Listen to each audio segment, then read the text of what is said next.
Bienvenidas y bienvenidos al tema 2, reconocimiento de la capacidad jurídica y manifestación de la voluntad. Del módulo 3, la regulación sobre la capacidad jurídica en el Perú. Tómate un tiempo para responder las siguientes preguntas. ¿Qué determina la primera regla, reconocimiento de la capacidad jurídica? ¿Qué significa la manifestación de voluntad por parte de una persona con discapacidad? La primera regla se basa en el reconocimiento pleno de la capacidad jurídica, en correlato con lo que el Código Civil en sus artículos 3 y 42 establece. Esto significa que toda persona mayor de 18 años tiene capacidad jurídica, salvo casos en los cuales hay una sentencia de interdicción. Por tanto, si bien se mantiene la figura de la incapacidad e interdicción para determinados supuestos, por ejemplo, los pródigos, los que incurren en mala gestión, los ebrios habituales, los toxicómanos, entre otros, esto no es aplicable por motivos de discapacidad.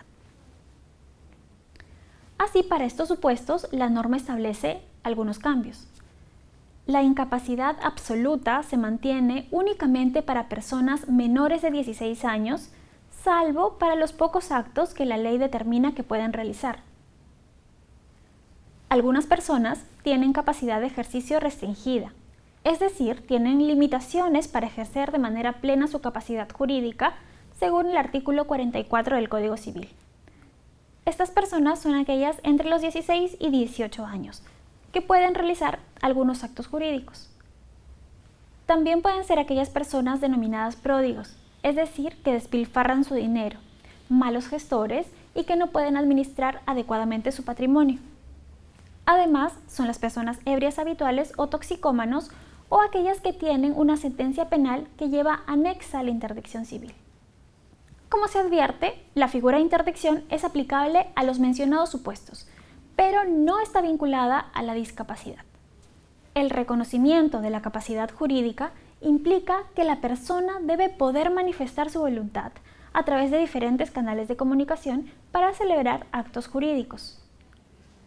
Así, con el propósito de garantizar de que esto no sea discriminatorio para las personas con discapacidad, se modificó la redacción del artículo 141 del Código Civil referido a la manifestación de la voluntad, determinando lo siguiente.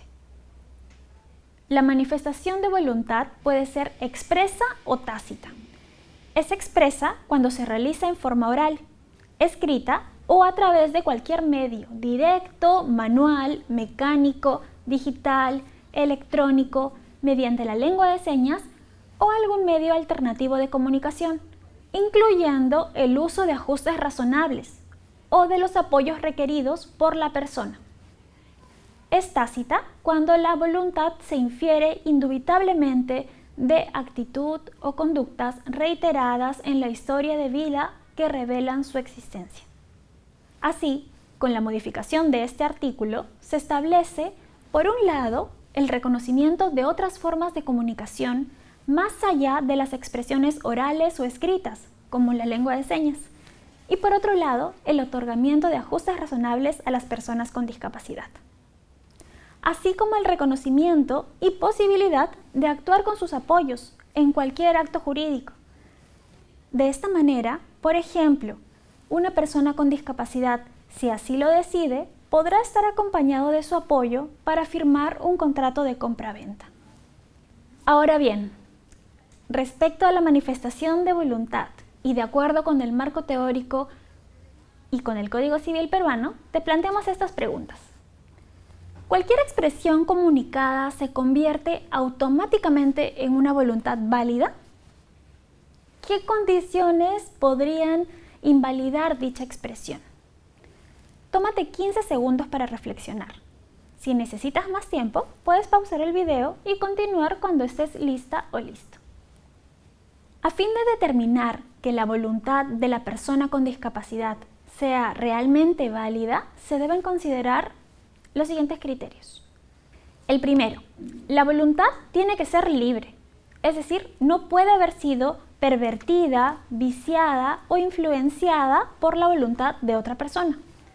Por ejemplo, Una voluntad no es válida cuando la manifestación ha sido expresada bajo amenaza o cuando el apoyo influye en ella para su beneficio. Segundo, la manifestación tiene que ser seria, es decir, tiene que estar referida necesariamente a hechos de la realidad, no a hechos imaginarios. Por ejemplo, una manifestación no es seria cuando se expresa como parte de un ejemplo de una clase de derecho, ni cuando se dice con la intención de hacer una broma. Tercero, la manifestación tiene que ser consistente, es decir, tiene que mantenerse en un cierto periodo de tiempo. Aquí podemos poner como ejemplo a una persona con Alzheimer que manifiesta su deseo de vender una casa en sus momentos de lucidez, pero niega dicha voluntad en otros momentos. Aquí se debe tener en cuenta la manifestación que ha sido expresada durante cierto periodo de tiempo anterior, es decir, en sus momentos de lucidez. Y así se reconoce como válida la manifestación del deseo de vender la casa, por más que luego hayan expresiones contrarias. Para concluir, te dejamos algunas ideas finales.